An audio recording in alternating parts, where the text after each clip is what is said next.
Amigas y amigos, les habla Luis Velázquez. Les invito a escuchar mi programa Diálogo Internacional por lavisiónradio.net. En este programa podrán escuchar en vivo los análisis de expertos sobre la actualidad mundial, así como sobre los puntos que componen la agenda política global. Diálogo Internacional con Luis Velázquez.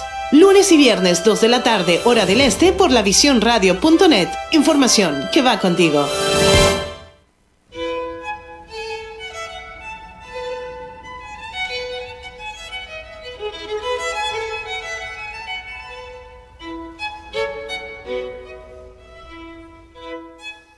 Muy buenas tardes, amigas y amigos de lavisiónradio.net. Les habla Luis Velázquez. Encantado de estar una vez más con ustedes en esta nueva emisión de Diálogo Internacional. En los controles de audio, como siempre, mi querida amiga Alexia, con las 2 de la tarde de hoy, 25 de octubre del 2001. Nuestro número de teléfono es el 678-477-3036 y así mismo se pueden comunicar con nosotros a través de las redes sociales Twitter, Instagram y Facebook. Cuando entren a Facebook, pongan La Visión ATL y ahí nos podrán ver en vivo. Podrán ver toda la programación de lavisiónradio.net, que está muy buena. A mí me gusta mucho. En la tarde de hoy tenemos una conversación bastante interesante. Trataremos el tema de la política exterior de los Estados Unidos durante los periodos del expresidente Donald Trump y del actual presidente Joe Biden. Para ello, hemos invitado al doctor Carlos Romero, politólogo y analista internacional venezolano, doctor en ciencias políticas y profesor jubilado de la Universidad Central de Venezuela. Muy buenas tardes, Carlos, ¿cómo has estado? Luis, un placer observarte en estas nuevas modalidades. Un placer verte de nuevo. Teníamos que nos veíamos varios años. Como 4, sí. Como 4, después creo que fue la última vez en una reunión política o algo por el estilo, en una comisión de esa de la oposición. Sí, señor. Pero encantado y bienvenido a Diálogo Internacional. Gracias. Carlos, realmente el escenario político mundial no es un escenario muy, ¿cómo te diría? No es un escenario fácil, ¿no? Porque además de la pandemia, está otros temas de seguridad, otros temas muy importantes que son bastante sensibles para los Estados Unidos, como es Asia, Rusia, la Unión Europea después de Trump, y por supuesto a eso se le añaden los problemas, por supuesto, de política interna que necesitan un tratamiento inmediato, fuerte, duradero, particularmente viendo la elección de medio término, que es muy importante para el actual gobierno del presidente Trump. Pero además está América Latina, con sus diferentes variedades, y está, pero particularmente el tema Venezuela, que me gustaría que ese tema en particular me gustaría tratarlo, pero en el último segmento yo te aviso cuándo va a ser. Ciertamente uno estaba acostumbrado a una política exterior de Estado, pero Trump cambió un poco eso. Ya, o se puede decir que era la política exterior de Donald Trump. Le dio un matiz mucho más microfónico, como yo le digo, mucho más duro. Tuvo muchos problemas con la Unión Europea. Viajó a Corea del Norte, se entrevistó en 3 oportunidades con Kim Jong-un y no sucedió nada. Con Venezuela alborotó a la oposición y tampoco pasó nada. Pero bueno, tú eres el analista, Carlos, y me gustaría que me dieras tu opinión acerca de eso. Bueno, primero y principal, acuérdate que la ciencia política americana ha venido estudiando por más de 50 años el tema de la política exterior de ese país. Y siempre los analistas en su mayoría han definido que la política exterior de los Estados Unidos tiene un conjunto de intereses, un conjunto de objetivos y un conjunto de instrumentos para llevar a cabo esos objetivos. Pero que la política exterior no se le puede observar como una especie de coto cerrado, como una especie de bola de billar, porque siempre los presidentes le ponen el acento a la política exterior y por lo tanto entonces uno a veces habla más de la política exterior de Kennedy que la política exterior de Nixon, que la política exterior de Eisenhower, etc. Entonces lo primero que tenemos que observar es que esa contradicción entre el interés nacional de los Estados Unidos, la interpretación que hacen los presidentes y los resultados de lo mismo, es una contradicción que siempre ha existido.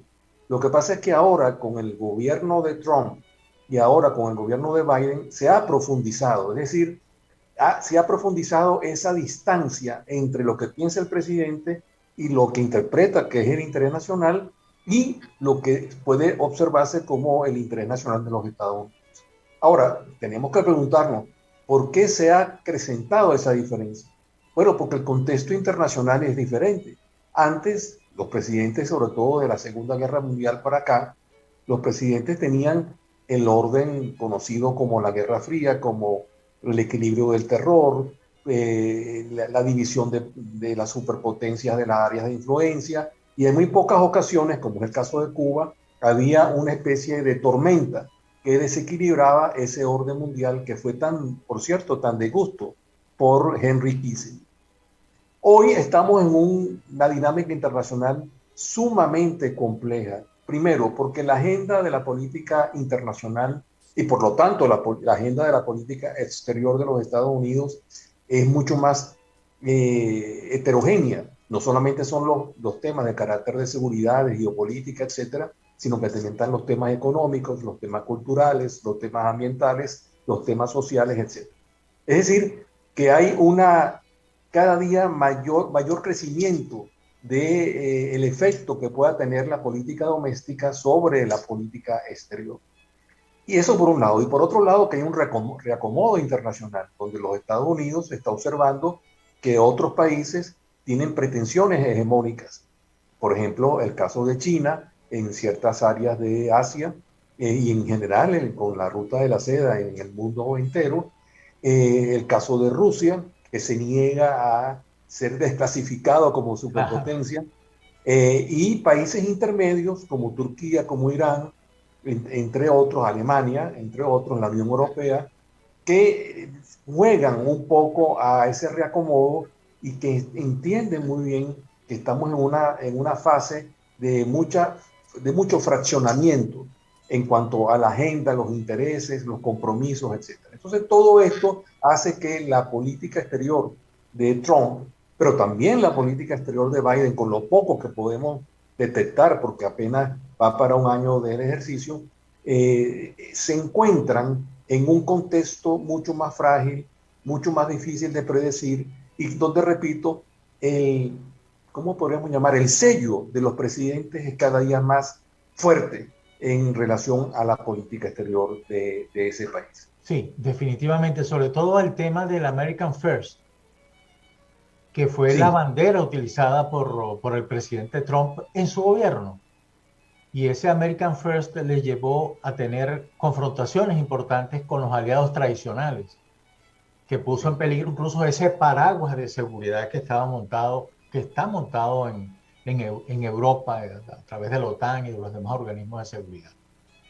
Sí, pero fíjate tú que a pesar que el presidente Trump en el comienzo de su política, de su gobierno y de su política exterior, quiso hacer una gran diferencia, o sea, una ruptura con el pasado, en realidad tú te pones a ver lo que resultó la política exterior y no fue tan diferente como las políticas exteriores anteriores.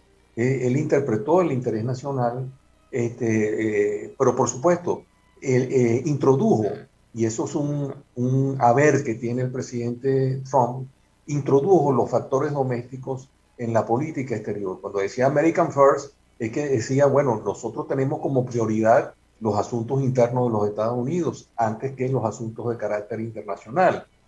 El presidente Biden, en otro estilo, es decir, porque el estilo de Biden es más de silencio que el estilo de Trump, donde el verbo era muy importante, ¿verdad?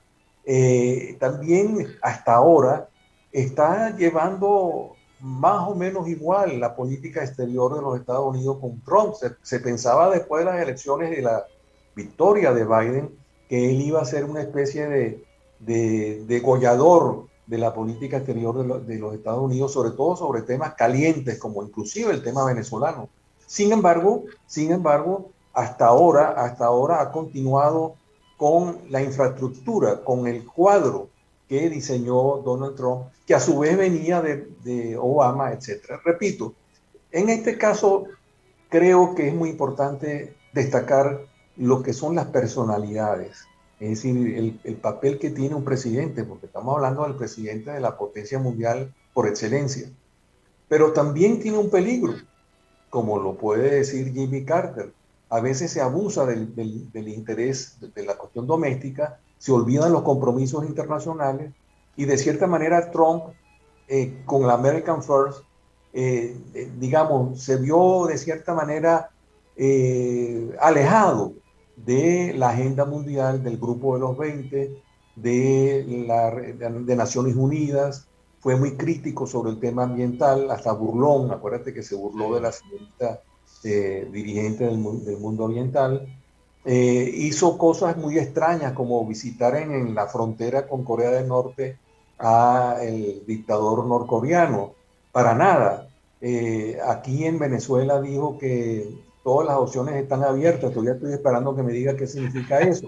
Es decir, y una negligencia sobre los asuntos internacionales, sobre todo el tema migratorio. Entonces, fíjate tú, paradójicamente, el tema migratorio es un tema que el presidente Biden se lo ha tomado en serio. Es un dolor de cabeza, no podemos negarlo, pero lo está tomando.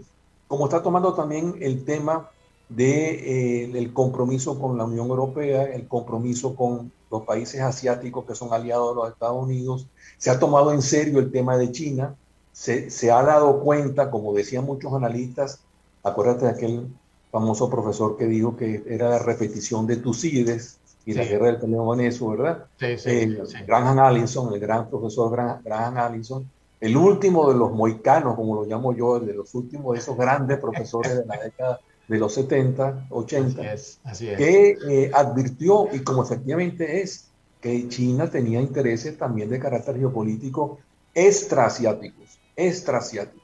Y eso lo estamos viendo con la presión que tiene sobre Taiwán, eso lo estamos viendo con la presión que tienen algunos países de América Latina, hasta en Haití está presente China. Sí. Y entonces, claro, hay por parte del presidente Biden una visión mucho más amplia que la que tenía Donald Trump en relación a China.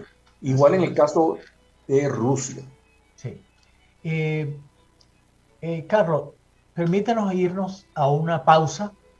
Sí. Y ya regresamos. Estamos conversando con el doctor Carlos Romero acerca de la política exterior de Estados Unidos.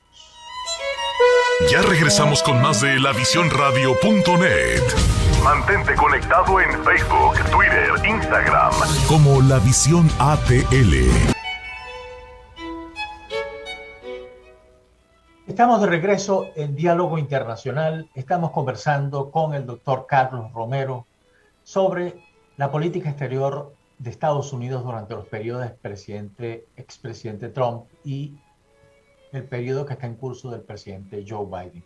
Sí, efectivamente vemos cosas como el caso de China, que es decir, los chinos miraron a mucho más largo plazo y el solo hecho de haber lanzado uno de los proyectos más importantes del siglo, que es el Cinturón de la Seda, te da algo que te dice eso. Van mucho más allá que cualquier cosa.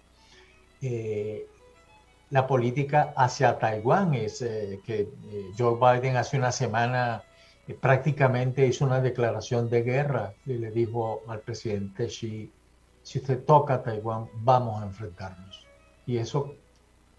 Y por supuesto, el cumplimiento del acuerdo negociado por Donald Trump para la salida de Afganistán.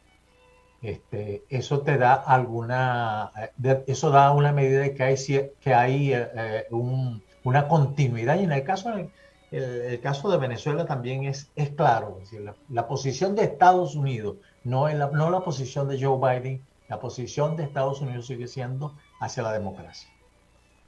Sí, fíjate también que dentro de este desarreglo internacional en el cual le ha tocado actuar al presidente Trump y al presidente Biden, no podemos olvidar dos elementos que en la pausa me recordé. Primero y principal, la explosión de este mundo virtual, el mundo de la información, el mundo de la telemática, Claro. el mundo de la informática, el mundo de Internet, de todos estos programas de carácter virtual que han marcado hoy por hoy el debate internacional, ¿no? Es mucho más fácil hoy tener acceso en tiempo real a las situaciones internacionales, cualquiera sea el grado de ellas. Y también no podemos olvidar la pandemia. Uno de los elementos que se ha estudiado bastante en los Estados Unidos sobre la derrota de Trump es que no supo manejar el tema de la pandemia. El presidente Biden hasta ahora ha logrado impulsar el tema de las vacunas, pero sigue siempre estando en un piso resbaladizo, porque como todos sabemos, la enfermedad se propaga a pesar de todos los instrumentos de carácter medicinal que se han tratado de desarrollar para detener esa plaga que es tan difícil controlarla, ¿no? Entonces, hay elementos que indican que hoy por hoy para un presidente, para un secretario de Estado de los Estados Unidos, se le hace mucho más difícil definir políticas, tomar decisiones, pero sobre todo algo que tú tienes experiencia, que es la observación de esas decisiones, es decir, ver si realmente se toman en serio, ver si realmente son productivas, ver finalmente si sirven para algo, porque se pueden quedar en el tintero algunas de estas, digamos, proyecciones que los presidentes puedan tener en un momento dado. Entonces, en términos generales, esta divergencia, esta situación de nuevos temas, etcétera, indudablemente que perjudican a los temas geopolíticos que han sido los temas tradicionales en donde los estados se han venido desarrollando. Recientemente leí un artículo que dice que las grandes compañías actuales, no las voy a nombrar, las grandes compañías actuales referidas a la cibernética van a tener política exterior porque han tomado algunas decisiones de carácter internacional. Tú lo sabes muy bien que eso no es así, pero lo quiere decir en el sentido de tomar conciencia de que hay actores internacionales de carácter multilateral y de carácter transnacional que están haciendo su política inclusive fuera de la órbita del gobierno de los Estados Unidos. Y hoy por hoy, para observar la realidad internacional y el papel de los Estados Unidos, tenemos que incluir esas compañías, ese mundo transnacional y el elemento multilateral. Trump, en la materia multilateral, fue distinto que Biden. Biden ha enfatizado la necesidad de darle de nuevo cuerpo a las Naciones Unidas, darle de nuevo cuerpo a la Unión Europea, darle de nuevo cuerpo, por supuesto, a la OTAN. Y en cambio Biden, con ese eslogan de American First, estuvo más bien al costado, estuvo observando las Naciones Unidas, que no le gustó nunca, lo dijo claramente. Sí. La Unión Europea no se llevó bien con la señora Angela Merkel y por supuesto tampoco muy bien con el tema de la OTAN. Claro. Entonces, la gran pregunta que hay que hacerse, bueno, ¿qué pesa más? ¿Los intereses geopolíticos de parte de los Estados Unidos y en particular de los gobernantes, estos últimos que estamos tratando, o los temas de carácter económico, social, ambiental, etc.? Por supuesto que en el mundo académico hay dos escuelas. La escuela de los realistas, que insisten en que el tema geopolítico juega un papel fundamental y que al fin de cuentas, cuando uno llega a un aeropuerto le piden un pasaporte, ¿verdad? Uno no va a decir en una escala, va a decir, bueno, ¿de dónde viene usted? No, yo soy ciudadano del mundo, ¿no? Eso claro. sigue habiendo los intereses nacionales a través de los estados, y los estados siguen siendo un actor fundamental, pero no podemos negar ese mundo heterogéneo, difícil, contrastante, de las organizaciones de carácter no gubernamental, de los organismos multilaterales.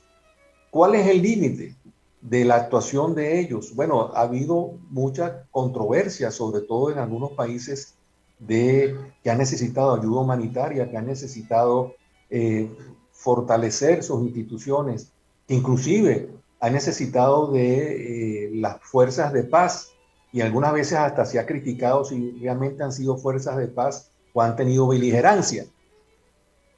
Entonces todo eso, a mi modo de ver, lleva a considerar que estos presidentes, Trump y Biden, se la han jugado más difícil, han tenido un cuadro, un escenario mucho más difícil y mucho más complejo que tuvieron los presidentes anteriores. Sí, tú mencionaste algo al principio de tu exposición que tiene que ver con la cuarta revolución industrial. Difícil de manejar para cualquiera. Difícil de manejar porque el 75% de esas investigaciones, de esos desarrollos, lo tienen solamente dos países, que son Estados Unidos y China.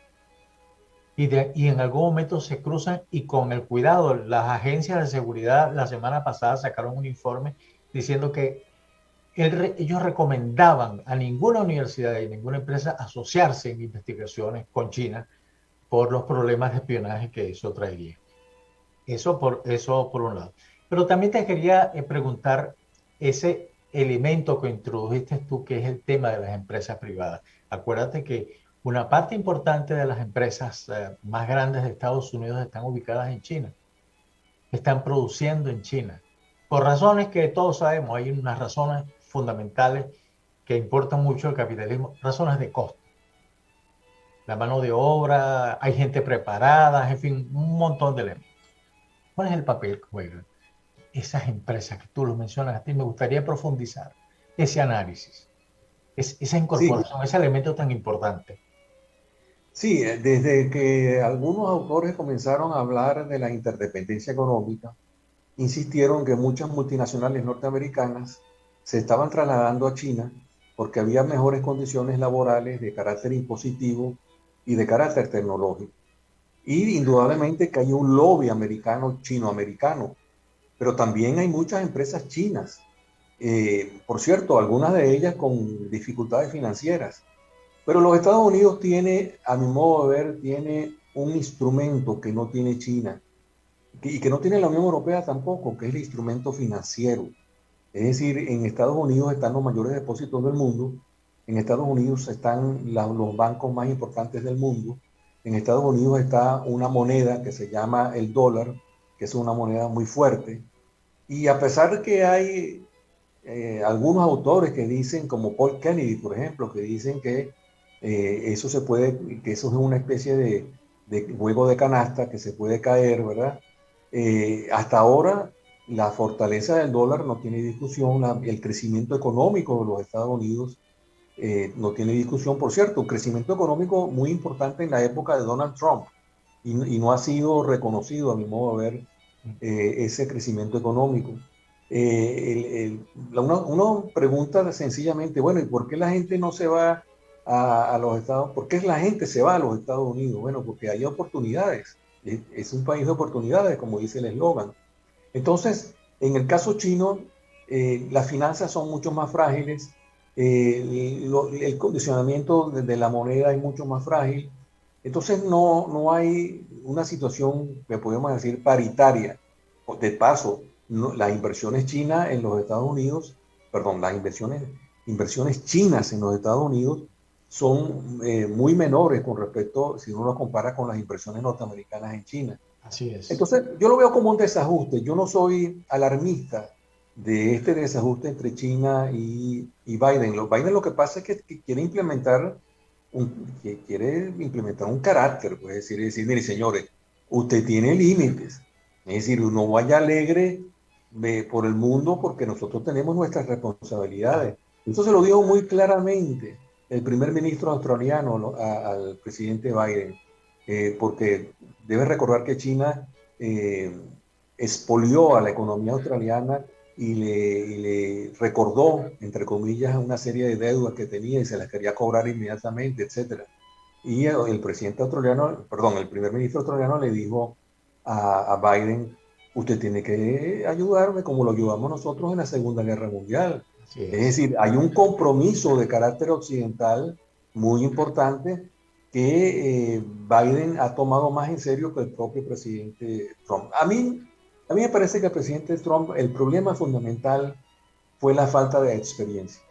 Es decir, él viene de un mundo distinto, el mundo del turismo, del mundo del show business, etc. En cambio, Biden tiene 50 años En la o más política. en la política y sobre todo en lo que llaman en Estados Unidos los círculos de Washington. Así Es es. decir, ese manejo de los lobbies, ese manejo de los demócratas, de los republicanos, de la votación, del caucus, es decir, toda esa del gerrymandering, todos esos manejos legislativos que son tan difíciles de Sí, comprender por así nosotros, es. Así es. pero que forman parte de la nación. Toda una tecnología se desarrolla aquí. Todo un know-how, Exactamente, así es. que forma parte de la cultura norteamericana. Así En es. cambio, en China no hay know-how, ni No, en China es allá hay orden un emperador. sobre eso. Así es. Más nada. Vamos a... Estamos de regreso en Diálogo Internacional. Estamos conversando con el doctor Carlos Romero acerca de la política exterior de Estados Unidos en época de Trump y en estos momentos por el presidente Biden. Yo recuerdo, y hablando un poco sobre las empresas, recuerdo que cuando se inicia todo este escándalo de la pandemia, hubo algunos países que hicieron una campaña para sacar a las empresas que ellos tenían, entre ellos Japón, que estuvo dispuesto a financiar el traslado de las empresas japonesas que estaban en China y trasladarlas a Japón o trasladarlas a otro lugar. Y hubo uno de los directivos de Apple que dijo, si nosotros nos traemos todo lo que tenemos allá y lo intentamos producir aquí o en otro país, sería imposible vender un teléfono celular. ¿En dónde convergen la política exterior, la política política y el tema económico empresarial de esas grandes empresas? Porque esas grandes empresas toman decisiones fundamentales, además, y en las que se apoya el gobierno, por ejemplo, y uno lo puede ver en el tema climático, que es el tema más importante que en muchísimo tiempo se ha tocado. Pues. Sí, bueno, recordemos que habíamos hablado de un desajuste internacional. Sí.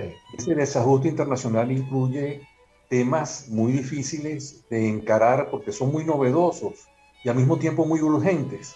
Es decir, tú no puedes decir que el tema del ambiente lo vas a trabajar dentro de 20 años. Es decir, ya hay condiciones, lo del Ártico, por ejemplo. Lo del Ártico es algo sumamente peligroso en el sentido de que hay un descongelamiento del Ártico, pero muy agresivo. Y igual en la Antártida se está dando ese tipo de fenómenos de menos grado que en el Ártico, pero ya se está viendo ese fenómeno. Se está viendo el fenómeno de los glaciares, se está viendo el fenómeno en Groenlandia, se está viendo inclusive cosas ya pequeñas pero importantes como los Alpes franceses, los Alpes suizos, inclusive ya hay algunos campos de esquí que no se pudieron abrir o le buscaron nieve artificial, imagínate. Sí. ¿No? Entonces, el tema ambiental es un tema de urgencia, ya, y por supuesto cosas muy importantes como es el grado de oxígeno y este tipo de cosas que los científicos están alertando. También está el tema virtual, porque ese desajuste obedece también al cambio que hay, que yo diría que no es una cuarta revolución industrial, sino es la quinta revolución, pero no industrial, porque tiene que ver con el tema cualitativo, sí, tiene que ver con el tema de el Internet, ese tipo de instrumentos que están de cierta manera modificando lo que son los bienes y servicios. Es decir, ya hay una creciente movimiento hacia la identificación de los procesos económicos y comerciales, financieros, por la vía virtual. Hay un ejemplo sencillo que sufrimos todos los días, la banca. Cada día la banca nos exige más que tengamos app, que tengamos acceso, que prácticamente ya hay bancos que no tienen profesionales que le puedan atender a uno, todo es por teléfono, etcétera, etcétera. Y eso, por supuesto, todo esto, lo ambiental, la pandemia misma, el tema del empleo, el tema de la asistencia, que es una discusión que hay en los Estados Unidos ahorita muy grande, sobre si la asistencia está llevando a que la gente renuncie a los trabajos para vivir del cheque que le llega en último de mes, también repercute en las propias industrias, en los propios negocios. Voy a compartir 3 elementos para solidificar esta posición. Primero, ¿cuáles son las compañías actuales distintas a las anteriores, General Motors, etcétera? Esas obedecían a la industria, en los carros, la acería, el melón, etcétera. Hoy tenemos a Amazon, Facebook, etcétera, que son las compañías que son delanteras, que están en la delantera en este momento. Alibaba también, por cierto, una china. Amazon. Amazon, por supuesto. Entonces, ¿quiénes son los millonarios ahora? Los dueños de esas empresas. Ha habido un traslado. Y las otras industrias que no han tenido ese poderío que tienen esas grandes industrias suaves, como se les dice, también han venido desarrollando un proceso de amplitud y de búsqueda de los nuevos instrumentos que está ofreciendo la electrónica. Esa es una revolución, a mi modo de ver, fantástica. Entonces, claro, ahí uno se pregunta, bueno, ¿quiénes son los socios económicos de los Estados Unidos? Bueno, los de siempre, la gran banca, la industria, pero también tenemos que reconocer que hay un porcentaje cada día más grande de estos nuevos empresarios, de estos nuevos millonarios, que también tienen sus propias, digamos, deseos de participar en la vida política y están comprando periódicos, están comprando universidades, están comprando casas editoras, es decir, están revolucionando todo en función de este nuevo liderazgo empresarial que se expresa en los Estados Unidos. Pero ese liderazgo empresarial tiene, a mi modo de ver, una característica que no tienen los liderazgos empresariales anteriores, que todo se controlaba desde los Estados Unidos. Ahora no. Ahora una empresa como, por decir, Amazon, depende de centros en el mundo. Los laboratorios farmacéuticos, por ejemplo, dependen de centros en el mundo. Hoy no se puede hablar de medicina sin hablar de India, por ejemplo. Hoy no se puede hablar de maquinaria sin hablar de China. Y así sucesivamente. Es decir, por más que sean patentes norteamericanas, están distribuidas de una manera que hace que inclusive cosas que no se pensaban hace 30 años, que en Vietnam se esté produciendo productos de patente norteamericana. Sí. Sí, a mí particularmente, hace como 4 años, compré un par de zapatos que era de una marca norteamericana y era hecho en Vietnam y me costó, tú sabes, tú eres de mi generación, tú sabes de qué estoy hablando. Sí, incluso hubo una portada que es histórica en The Economist, que eso hace ya a finales de los años 70. Nunca me voy a olvidar, en un avión que iba sobrevolando Vietnam y de repente estaban cayendo un montón de paracaidistas, todos bien vestidos, con un maletín que decía, el maletín tenía el título de Business. Sí, así es. Y hoy por hoy, Vietnam es un país mediano gracias a esa amplitud que tuvo la economía norteamericana. La economía norteamericana hoy por hoy es internacional. Eso es lo que quiero enfatizar. Ya no es una economía que depende solamente del patio trasero, de los alrededores y mucho menos de la propia dinámica de la economía norteamericana. La economía estadounidense está íntimamente ligada a los elementos de carácter internacional, incluyendo uno que no hemos nombrado, que es muy importante, la regeneración petrolera de los Estados Unidos. Hoy por hoy, los Estados Unidos, y eso Trump tiene mucho que ver, haber elevado la producción, haberse atrevido a darle licencia a la producción por esquitos, que estaba tan combatida por los medios ambientales, y eso ha llevado a que la producción de los Estados Unidos esté en 11 millones de barriles diarios. Es decir, y se dice que ya no va a depender de las exportaciones. Es decir, lo hace porque le interesa ahorrar, entonces sigue recibiendo petróleo de algunos países del mundo. Pero desde el punto de vista estrictamente de los depósitos y de las necesidades, ya se puede decir que los Estados Unidos es un país autónomo en materia de petróleo. Sí. Dime Y una eso es cosa un tema rápidamente.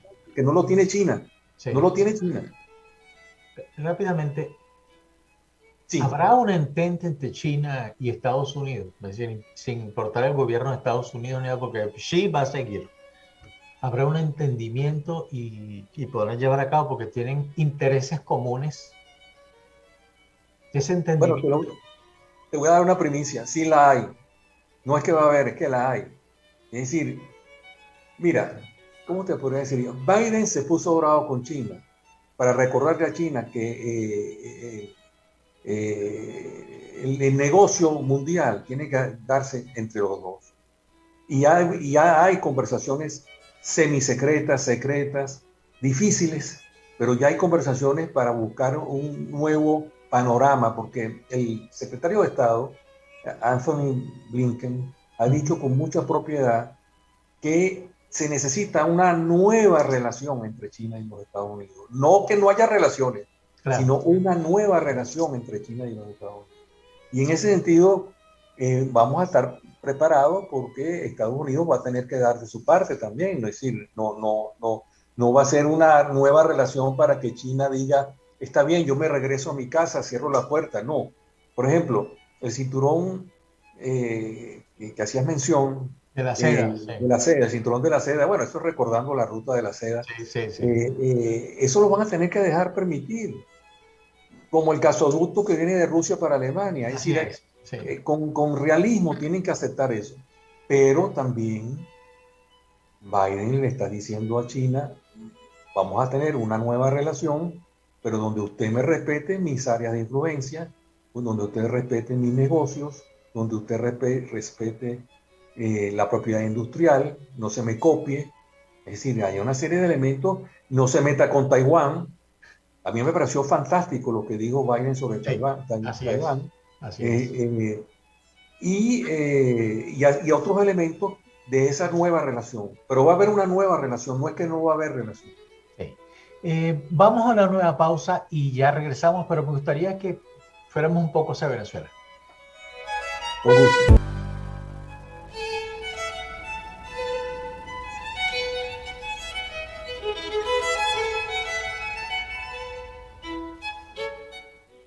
Con el doctor Carlos Romero. Carlos, en una entrevista que tú diste al diario La Universal de Venezuela, yo te sigo mucho, así que tienes que ver tú. Mencionaste un libro que a mí me gustó mucho en una oportunidad, que es el libro de Albert Hirschman, Salida, Voz y Lealtad. Un libro realmente muy bueno. A pesar de que tiene muchos años de haber sido publicado, pues es un libro que sigue siendo actual, sigue siendo una manera para interpretar realidades como el caso de Venezuela.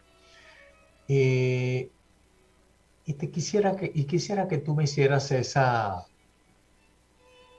especie de interpretación a esas tres palabras que mencionaba Hirschman en su libro: salida, voz y lealtad. Bueno, fíjate qué cosa curiosa. Originalmente ese libro salió para entender la conducta empresarial y particularmente la conducta de los funcionarios, de los ejecutivos de la empresa.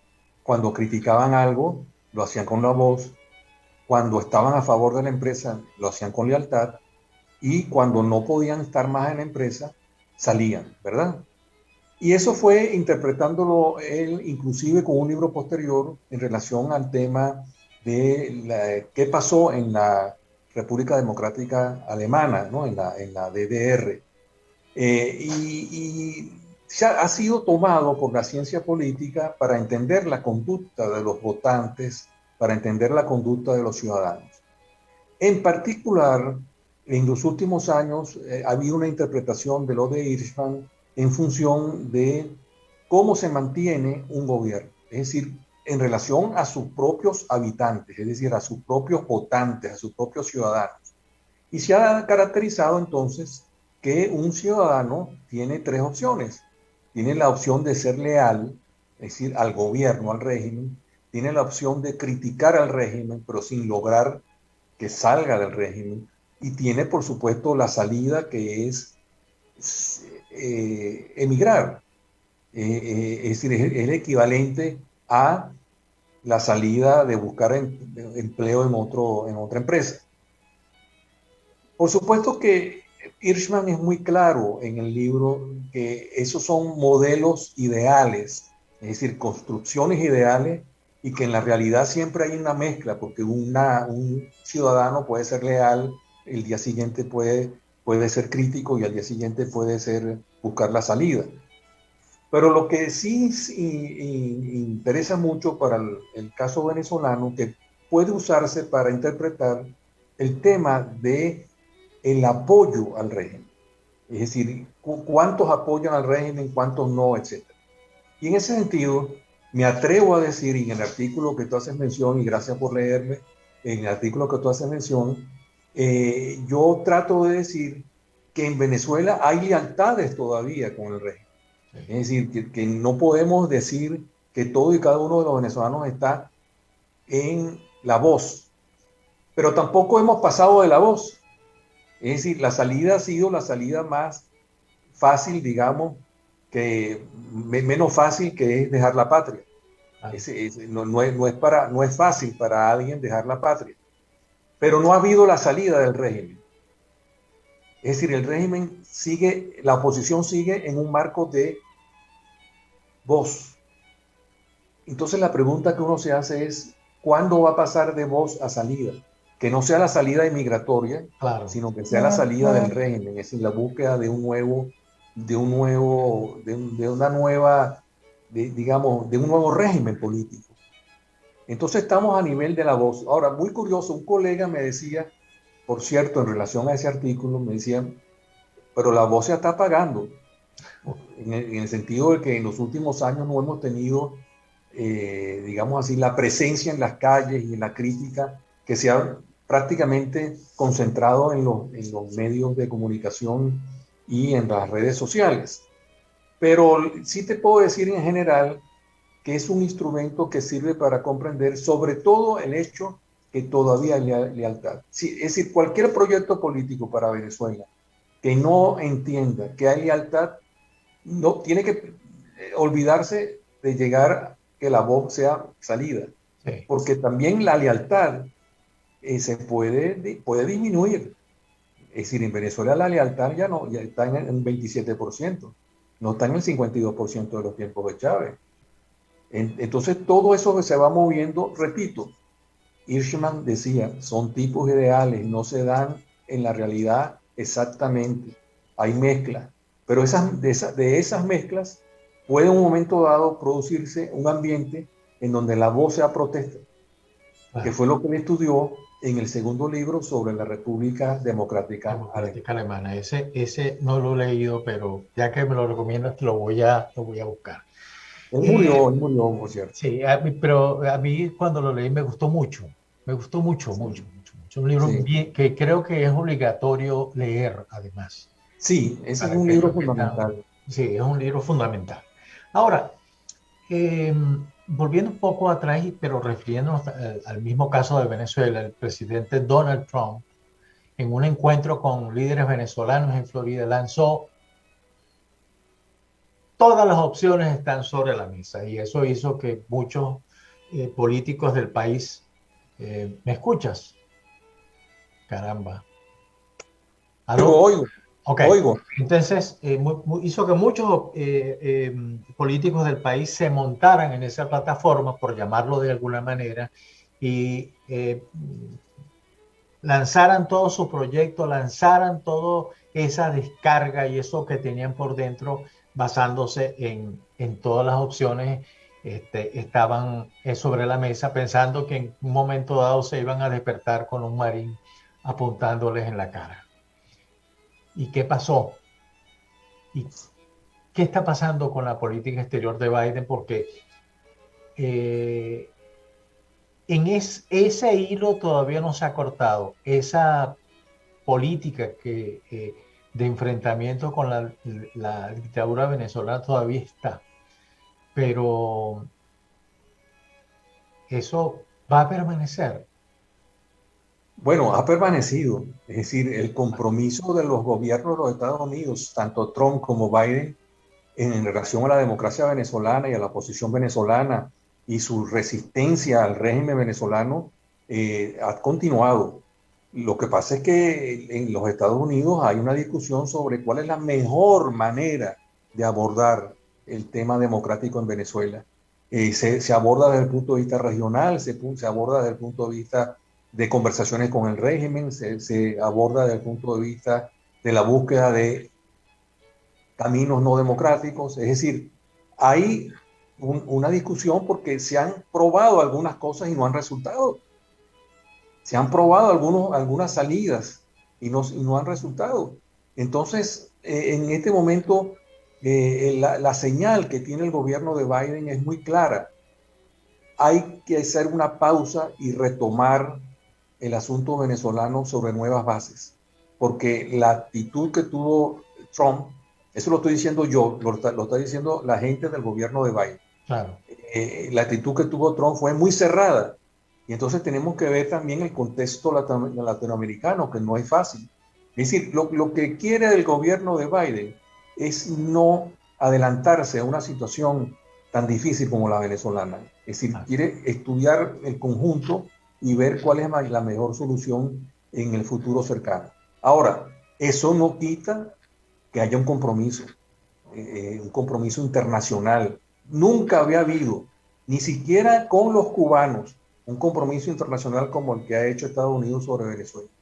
Es decir, en Cuba nunca llegaron a enjuiciarse por sanciones, etcétera, de los individuos en Cuba, y mucho menos se acusaron a personajes del régimen y se extraditaron, como en el caso venezolano. Entonces, como dicen en Estados Unidos, give me a break. Sí. Es decir, hay que retomar de nuevo porque llegamos a una situación muy difícil.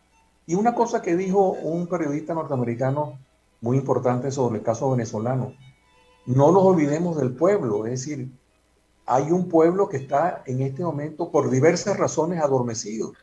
Entonces no se puede hacer una política que no tome en cuenta el pueblo, que no tome en cuenta el apoyo mayoritario. Entonces, perdona que te lo diga de manera tan franca, pero es así la situación. Sí, no, pero está muy bien, está muy bien. Particularmente porque ya hemos visto la experiencia en otros lugares por ejemplo, de bloqueos, embargos, que no han dado resultados, pero han afectado profundamente a la población. Y eso es importante. Y en el otro lado está que América Latina se ha convertido en una diversidad política tremenda. Sí.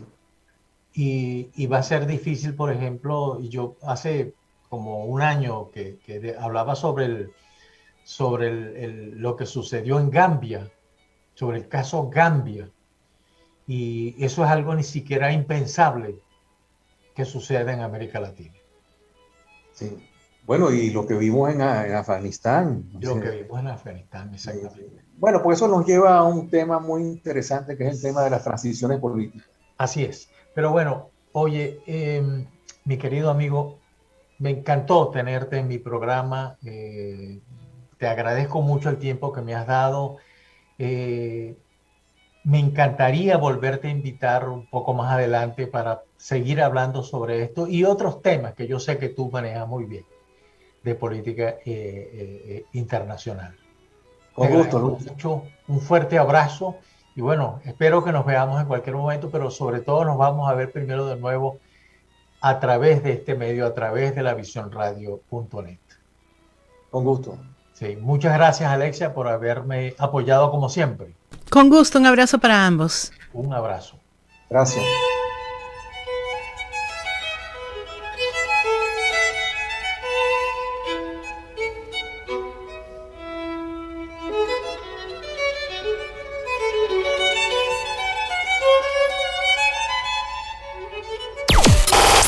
Estás escuchando La Visión Radio.